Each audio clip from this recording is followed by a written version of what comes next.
I wasn't able to make it to the movies this week, so unfortunately not able to talk about any of the movies in theaters. But luckily, because we live in 2017 or 2018 now, I'm probably still a year behind.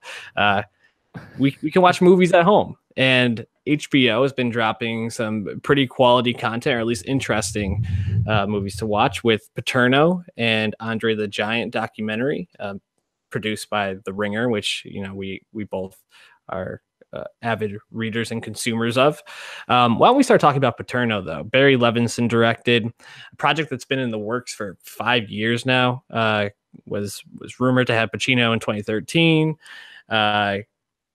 Some funding issues came up and it got kind of put on the shelf. And then 2017 picked up a lot of steam. And basically within like a year, this thing got filmed, put together, and released early 2018. Was it late March or early April that this came out?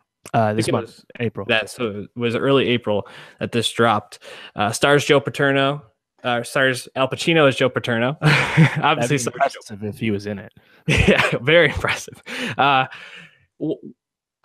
have mixed feelings about this. It's a really tough topic because it looks at Joe Paterno and his basically like the last 2 weeks of his head coaching tenure at Penn State and the role that he may or may not have played in the Jerry Sandusky scandal.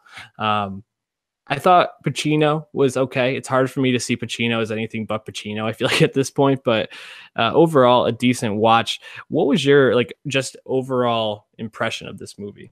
Yeah, I mean, I think it's the best Pacino performance in a number of years, which, I mean, kind of goes without saying. Al Pacino's fucking 77, you weren't a big fan of, what was that, Danny Collins? Danny Collins? I didn't see Danny Collins.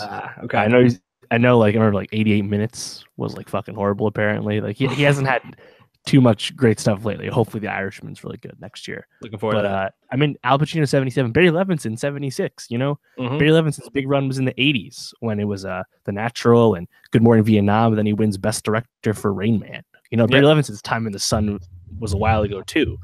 And he's kind of I guess not really a trend, but like he made The Wizard of Lies with De Niro last year, another HBO film about Jimmy Hoffa. Mm-hmm. And then now he's back with HBO for Paterno. And I feel like the movie itself is kind of like workmanlike. It's not like an amazing film or anything. It's kind of just like a retelling of a true story. They kind of been on a run with that recently at HBO. I mean, they had a Normal Heart with Mark Ruffalo and Behind the Candelabra about Liberace, and then More of the Life of Henrietta Lacks with Oprah last year and The Wizard of Lies. So they've kind of been on that run of telling real stories, but like the movies themselves are not like amazing per se. Mm-hmm. But they have good performances and big talent. And yeah, I mean, I think it's a dramatization of the story. It's not like this. I feel like there's not a whole lot to say about it. It's fine. It's good. Yeah,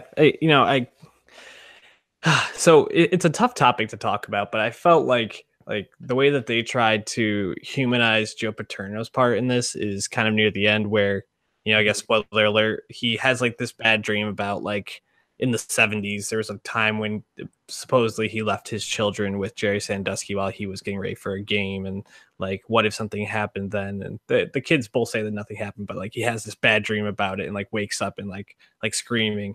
And I felt like that was a little bit like campy. It's like, I understand that they're not trying to make you feel either way about him necessarily, but kind of like let you make your own opinion. But I think adding in something like that, which, I mean, whether that actually happened or not, tries to almost like sympathize his role in this in some way, is a little bit distasteful and it was a little bit off-putting. I thought the performances overall were fine though. And I thought there was like some interesting commentary about like journalism in there with, talking about, I think her name was Gainham. Yeah, Riley Keough. She's pretty good. She was in Logan Lucky. Yeah, so I mean, like you said, it's a very workmanlike film. It's worth a watch if you're interested in the topic, but I don't think it's going to be something that's going to be talked about very much. Right. I mean, I'm actually more intrigued with two upcoming HBO films. Fahrenheit 451, of course, with Michael B. and Michael Shannon, and then The Tale, the Laura Dern Sundance movie that they bought. So I'm assuming those two will be a little bit more enjoyable. But not to say that Paterno was not enjoyable, but you kind of got what you expected. Whether whether the tale is good, I feel like more Laura Dern in my life is a good thing. She's I've fucking hot right now. yeah, she's been on a heater for the ever since Big Little Lies dropped, pretty much.